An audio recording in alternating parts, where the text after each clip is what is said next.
আসসালামু আলাইকুম, সবাই কেমন আছেন? আশা করি সবাই ভালো আছেন। সো আজকে নিয়ে চলে আসলাম একটি নতুন ব্লগ। এই ব্লগ হচ্ছে স্পেশালি আমরা ঢাকা বেড়াতে এসেছি সেটারই একটি ব্লগ, যে অনেকদিন পরে প্রায় 2 বছর পরে আমি আমার ভাসুরের বাসায় বেড়াতে এসেছি। সো ওরা আমার ভাসুরের ছেলে মেয়ে এবং আমার ছেলে, ওরা অনেক খুশি ভাই বোনদের অনেকদিন পরে পেয়ে। তো আমরা যেদিন এসেছি ওদিন অনেক আস্তে আস্তে আমাদের রাত 10টা 10:30 বেজে গেছে, অনেক রাত্র হয়ে গেছে। পরের দিন ভাবি তো অনেক এলাহি কাণ্ড করে বসেছে আমাদের জন্য, অনেক রান্নাবান্না করেছে, অনেক কষ্ট করেছে। তিনিও একজন সরকারি চাকরিজীবী, আমার ভাসুরও একজন সরকারি চাকরিজীবী।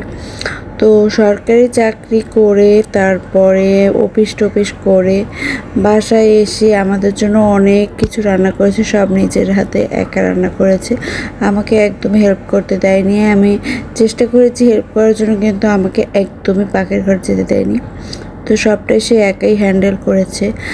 আর একটা মানুষ এত কষ্ট কীভাবে করে, যে সারাদিন অফিস করে এসে সে কীভাবে মেহমানদের জন্য এত কিছু রান্না করে, আমি দেখে অনেক অবাক হচ্ছিলাম যে আমাদের জন্য এত কষ্ট করেছে ভাবি। পরে অবশ্য আমার অনেক খারাপ লেগেছে যে আমাদের জন্য তাকে এত কষ্ট করতে হচ্ছে। তারপর আবার আমাদের যে সন্তানেরা, তারা অনেক এনজয় করেছে টাইমটাতে। মানে আমরা খুব শর্ট ট্রিপে গেছিলাম, অবশ্য আমার পরীক্ষার উদ্দেশ্যে গেছিলাম, 49-এর পরীক্ষার উদ্দেশ্যে গেছিলাম। তো আমার কাছে খুব একটা মানে এনজয় করতে পেরেছি তা না, আমি খুব টেনশনেই ছিলাম। যে একদিকে হচ্ছে ভাবি অনেক কষ্ট করছিল, অন্যদিকে আমার আবার এক্সামের টেনশন ছিল, সব মিলিয়ে একটা হজবরল অবস্থা উপভোগ করতে পারিনি তেমন এবারের জার্নিটা। কিন্তু খুব ভালো লেগেছে। খুব কম সময় আমরা ছিলাম ঢাকাতে, তো এই অল্প সময় ভাবি আমাদের জন্য অনেক কষ্ট করেছে, রান্না বান্না, তারপরে আমাদের সার্ভিসিং এসে অনেক কষ্ট করেছে।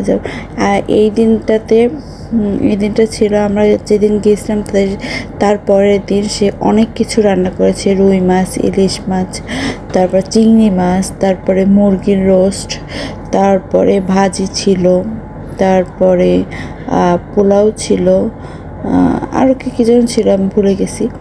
তো অনেক কিছু রান্না করেছিল আমাদের জন্য। আর খাবারগুলো প্রতিটি খাবারই খুব মজার হয়েছিল, ভাবির রান্না অনেক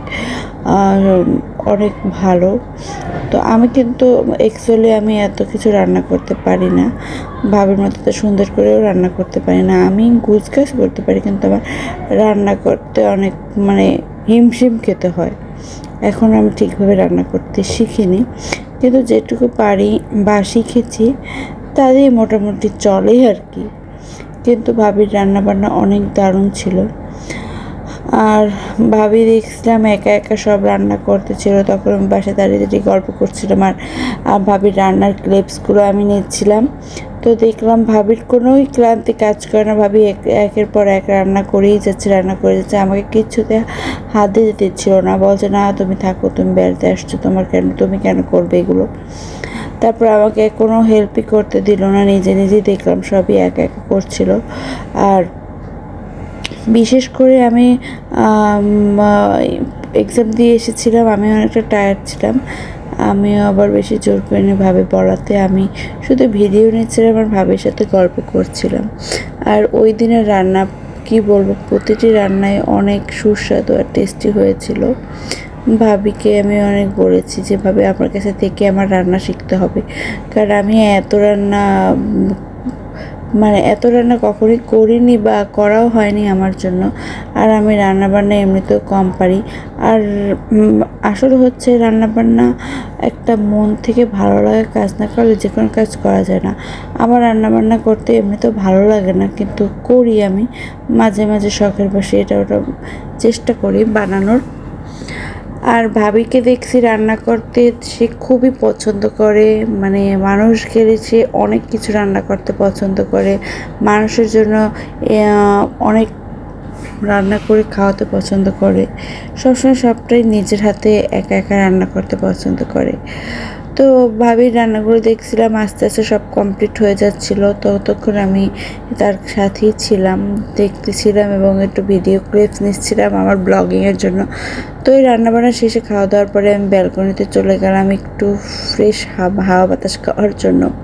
তো ব্যালকনিতে দেখুন ভাবির এখান থেকে ব্যালকনি দিয়ে পুরো আকাশ, খালি আকাশ, আশেপাশে কোনো বিল্ডিং না থাকাতে আমার খুবই ভালো লাগছিল ভাবির। সবাই ভালো থাকবেন, সুস্থ থাকবেন। আল্লাহ হাফেজ। ভিডিওটি আর বড় করব না।